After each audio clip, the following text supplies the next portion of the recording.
1/9/2025 আর স্টেজটা দেখুন, স্টেজ হচ্ছে ডিসপোজাল, ফাইনাল ডিসপোজাল। এই জায়গাটা থেকেই আমরা একটু ভরসা পাচ্ছি যে এখানে যা লেখাটা রয়েছে সেটা কিন্তু কালকে শুনানি, ফাইনাল শুনানি হওয়ার দিকে যেতে পারে।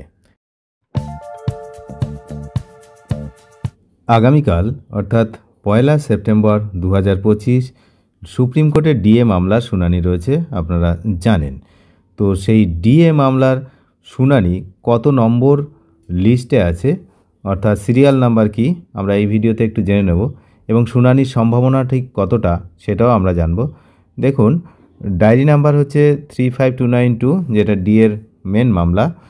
এই মামলাটি করা হয়েছিল কিন্তু 2022 সালে, আর আজ 2025 সাল। তাহলে এতদিন ধরে চলা এই মামলা, আপনারা জানেন যে একবার 25% বকেয়া ডিএর মিটিয়ে দেওয়ার যে নির্দেশ, সেই নির্দেশ পাওয়ার পরও রাজ্য সরকার কোনোরূপ কোনো ডিএ মেটাই তো নি, উল্টে কি করেছে না মডিফিকেশান আবেদন করা হয়েছে রাজ্যের পক্ষ থেকে। এবং এই যে ডিএ না মেটানোর জন্য তিনটে কন্টেম্পট ফাইল হয়েছে, কন্টেম্পট কেস মামলা হয়েছে। এই কনফেডারেশন এমপ্লয়িজের পক্ষ থেকে একটা হয়েছে, সরকারি কর্মচারী সংগঠনের পক্ষ থেকে হয়েছে, তারপরে ঐক্য ফোরাম তাদের পক্ষ থেকে হয়েছে। তো তিনটে পেন্ডিং যে কন্টেম্পট কেস, সেগুলো কিন্তু সুপ্রিম কোর্টে এতদিন শুনানি হয়নি। তো এই আগামীকালের মূল যে বিষয় সেটা হচ্ছে এই তিনটে কন্টেম্পট ফাইল এবং মেন যে মামলা, মূল যে মামলা, তিনটেই কিন্তু একসঙ্গে শুনানি হবে। এটা একটা ভালো দিক যে তিনটে একসঙ্গে শুনানি হবে এবং নন স্টপ শুনানি হবে, এমনটাই আমরা জানতে পারছি। কিন্তু সমস্যাটা কোথায়? সমস্যাটা দাঁড়াচ্ছে এখানে যে সিরিয়াল নাম্বার রয়েছে 97, 97 নম্বরে সিরিয়াল নাম্বার রয়েছে।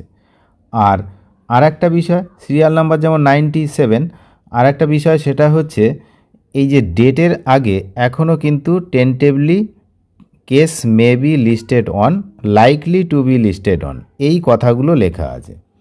তো এখানেই আমাকে একটু ভাবাচ্ছে যে যেহেতু টেন্টেবলি কথাটা লেখা রয়েছে এখনও, যে 1/9/2025, আপনারা জানেন এখানে আগে ছিল 11/9/2025, সেটা থেকে 1/9/2025 এসছে। কিন্তু এই ঘটনাটা কিন্তু একটু, এই যে তারিখের যে বিষয়টা, এটা কিন্তু একটু ভাবাচ্ছে। আর একটা বিষয় সেটা হচ্ছে 97 মানে সিরিয়াল নাম্বারটা অনেকটাই বেশি। 97, এই 97 সিরিয়াল নাম্বার অনেকটাই বেশি, কিন্তু টপ অফ দ্য লিস্ট যদি হয় তাহলে সেখানে কিন্তু এখানে টপ অফ দ্য লিস্ট আমাদের কিন্তু মেনশান করা নেই। এটা একটা বিষয় যে top of the list mention করা নেই।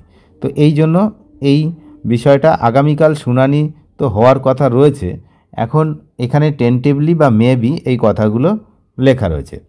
এবার এখানে আপনারা যদি আর্লিয়ার কোর্ট ডিটেলসে যান, আর্লিয়ার কোর্ট ডিটেলসে গেলে কিন্তু এই কোর্টগুলো সব কবে কি হয়েছে সব কিন্তু এখানে রয়েছে। হাইকোর্টে, তারপরে সুপ্রিম কোর্টে, এইগুলো সব কিছু কখন কি হয়েছে সেটা এখানে রয়েছে। লিস্টিং ডেটটা যদি আমরা দেখি, লিস্টিং ডেটে কিন্তু এখানে যে রয়েছে 1/9/2025, আর স্টেজটা দেখুন, স্টেজ হচ্ছে ডিসপোজাল, ফাইনাল ডিসপোজাল।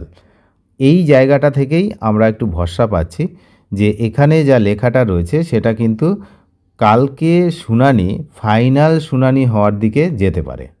অর্থাৎ এই ভিডিওর যে মূল বিষয়বস্তু আমার ছিল যে কালকে কি ফাইনাল শুনানি হবে নাকি আরও ডেট পড়বে পরবর্তী শুনানির জন্য, তো সেদিকে তো আমরা কালকে নজর রাখবো যখন শুনানি হবে। কিন্তু এখানে এই যে কথাটা আমি আপনাদেরকে দেখাচ্ছি, disposal, final disposal, admission stage, civil case, এই আর ফিক্সড ডেট বাই কোর্ট। এখন এই যে বিষয়টা, এটাই হচ্ছে সবথেকে উল্লেখযোগ্য বিষয়। কারণটা কি, তার আগের দিন, এই যে আপনারা আগের দিনের কথা জানেন যে শুনানি ঠিকঠাক হয়নি 26/8/2025, তখন টপ অফ দ্য লিস্ট ছিল ফর অ্যাডমিশন, এই কথাটা লেখা ছিল, কিন্তু যেহেতু শুনানি হয়নি। এরকম করে যদি আপনি তার আগের দিন দেখেন, সেখানে কিন্তু আবার এই একই কথা লেখা ছিল, ফাইনাল আর ডিসপোজাল, এই কথাটা লেখা আছে।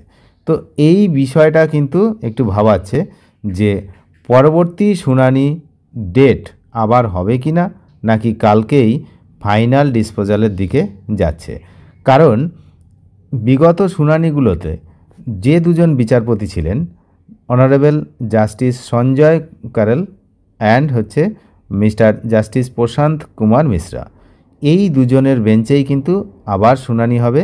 মাঝখানে একদিন পরিবর্তন হয়েছিল আপনারা জানেন, সেই দিনই রাজ্য সরকারের তরফ থেকে বেঞ্চ গঠন নিয়ে অভিযোগ তুলে সেদিনের কিন্তু ওই যে এটা হয়নি, সেটা এই 26 তারিখের শুনানি কিন্তু হয়নি। সেই জন্য তো আবার পুনরায় এই বেঞ্চ গঠনটা হলো, কারণ এনারা দুজনই, এই দুজন বিচারপতি কিন্তু এই কেসটা প্রথম থেকে শুনানি করিয়ে করিয়ে এটা কিন্তু একটা লাস্ট স্টেজের দিকে নিয়ে যাচ্ছেন।